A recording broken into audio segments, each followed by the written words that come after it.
everybody, I'm Andrew Garda. Welcome to another in our series of looks at the 2011 NFL Rookie Draft Class.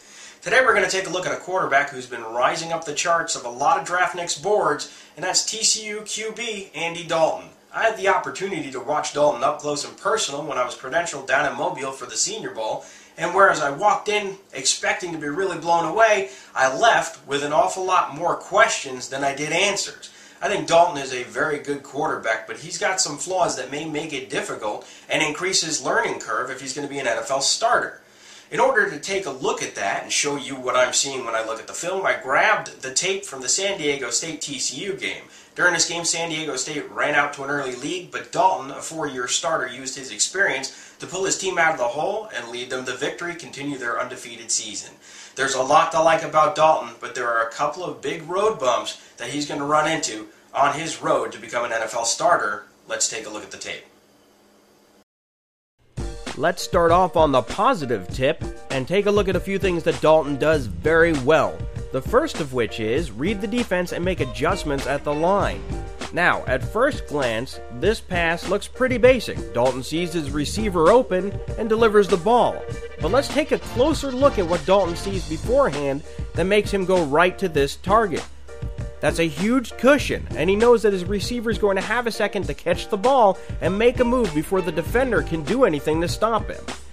Second verse, same as the first. Dalton again comes to the line, steps back, and he looks to his right and sees, what again?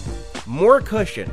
Now keep an eye on the guy in the middle. That's Jeremy Curley, someone Dalton's been playing with for a long time, and a guy who Dalton knows will take advantage of a defensive back playing that far off him, which is just what Curley does as he heads to the sideline, makes the catch, and breaks off a touchdown. Note Dalton's ball placement is away from the defender where only his receiver can make a play. Speaking of ball placement, watch Dalton again put the ball where nobody but his wide receiver will get it. He bootlegs to the left and hits his wide receiver right at the sideline. It's a perfect throw and a perfect catch for the first down. On many occasions, Dalton has also shown very nice touch.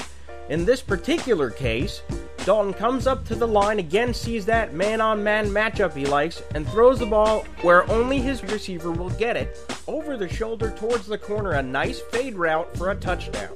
And if once is not enough, let's watch Dalton do it again, this time to Jeremy Curley, over the shoulder again, fade route, touchdown. But for all the good stuff Dalton does, he still has a lot of issues.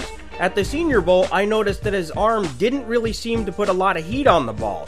Watch how long this ball takes to get to the target.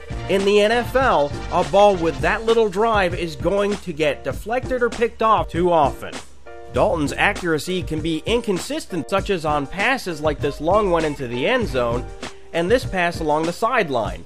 If he had more drive on his ball, he could thread the defenders. Instead, he tries to finesse it and missed. Dalton's also just not great at fakes and misdirection. In neither of these two clips does he sell that he has the ball enough for his running back to have a split second to make a move on the defender.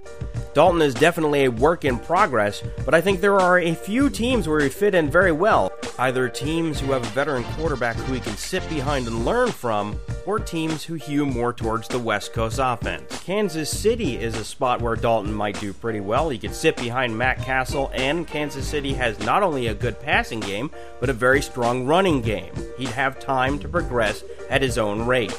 San Francisco needs a quarterback, and Jim Harbaugh might be just the guy to make Dalton into an NFL quarterback as well.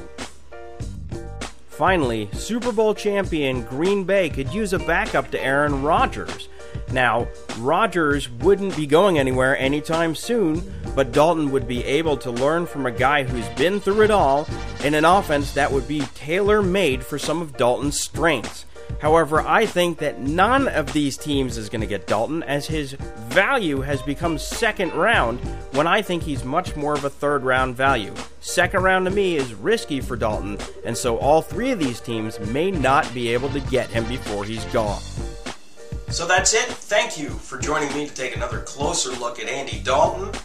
We're going to be back with more analysis between here and, of course, the draft in late April. You can catch everything I do, written, video, audio, at thunderandblurb.com, BigEastGridiron.com, and CheeseheadTV.com. And don't forget to pick up your Cheesehead TV draft guide on sale through Cheesehead TV starting April 6th. Thanks for joining me, and I'll see you next week.